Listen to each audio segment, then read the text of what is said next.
Justin Herbert practiced the last 2 days, ankle brace holding up, no problem. Press conference early today, back in Los Angeles, good to go. Now, the burning question, still doesn't have his left tackle, right tackle.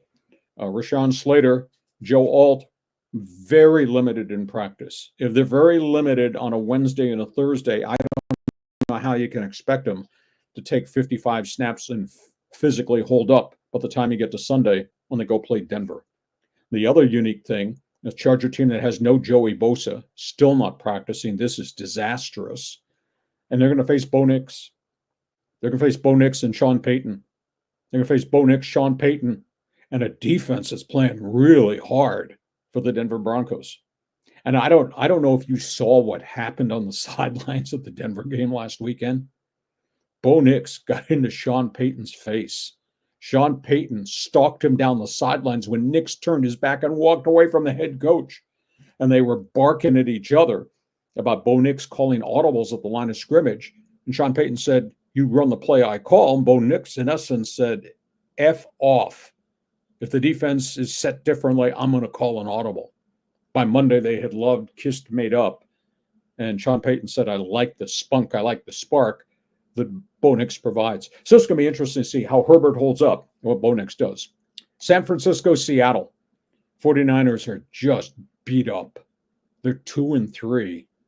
Shanahan taking heat. But at the end of the day, you got so many people nicked up.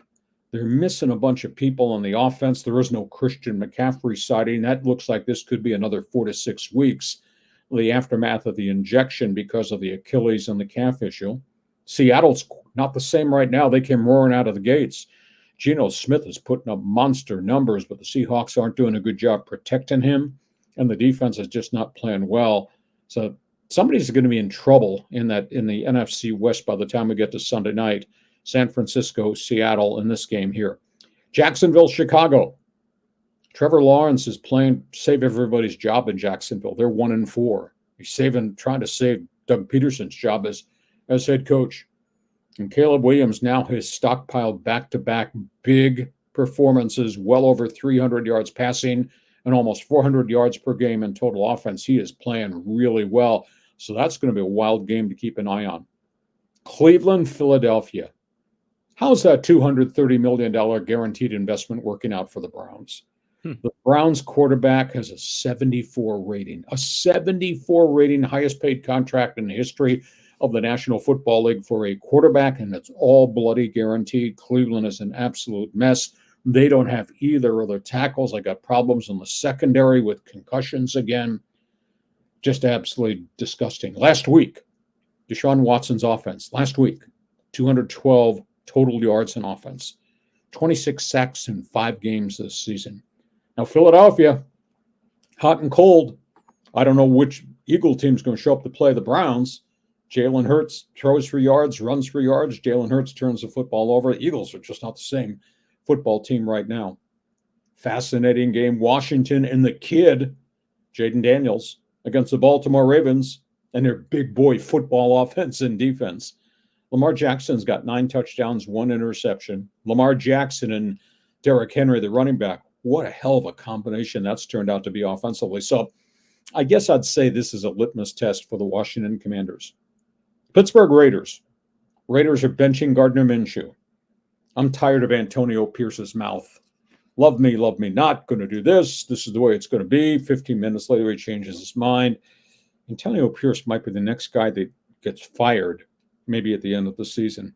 But they're changing quarterbacks. The Raiders have no run game. There is no Devontae Adams. He's hurt. That's a distraction. He wants out. Poor Tom Telesco. He's got his hands full dealing with all the trauma and the distractions as Raider football. Pittsburgh's got the quarterback, and they're not going to change. Justin Fields remains there, but Steelers got a lot of guys hurt. Steelers got a problem with the Devo wide receiver also, and that's not a good situation. George Pickens has become a bit of a punk, and he's not producing, and he's always unhappy. I don't know whether it generalizes what wide receivers in the NFL have become. They're all problem children psychologically. You got that. And then you got Detroit, Dallas. You got Jared Goff against a doomed Dallas defense who's got so many people hurt. They've lost 6 defensive linemen, and they still got problems at linebacker and in the secondary. So Goff may go crazy for Detroit, and Dak Prescott is carrying this thing by himself. People might be upset at Dak because he does not do well in postseason play, but I mean, he threw for 392 last week. So that's going to be an intriguing game. So, John, those are the hot games that we just posted on the board. Go ahead, pick a couple. Give me an opinion. Well, for the Jaguars, I'm curious because just a few years ago, they knocked out the Chargers in the first round. We were singing the praises of Doug Peterson. We thought Trevor Lawrence arrived. But now suddenly they've really stalled as an organization. I mean, what do you think is behind that? Well, I think there's a lot of pressure on Trevor Lawrence, and I don't know that he's flamboyant enough to carry a franchise by himself. They've had injuries at wide receiver. He played at Clemson, Lawrence did, and they brought their running back with him, Travis Etienne, and he missed one season with a knee injury, came back and played really, really well for a year and a half, and he's kind of MIA again. He's just not the same player. So they've got some issues, and I just don't think that quarterback can carry that team. And the owner's getting impatient. I mean, they're 1-4. If they lose this weekend, 1-5. I think Peterson's in big, big jeopardy. Yeah, I mean, imagine if this game was going to be in Jacksonville after Hurricane Milton, because I think it's going to be in London. The Bears and the Jags, right? Yes. So okay. They escaped that luckily. What do you make of the kid, Jayden Daniels, against Baltimore's big boy football defense? I'm loving everything about Jayden Daniels because it's like the coaching situation. You can look at a guy on paper, you can look at his skill set and everything, but there are intangibles that you never expect that can define success from failure. And Jayden Daniels has that magic touch. So I'm just thrilled that the Washington football team is relevant again because it had been so long since they had.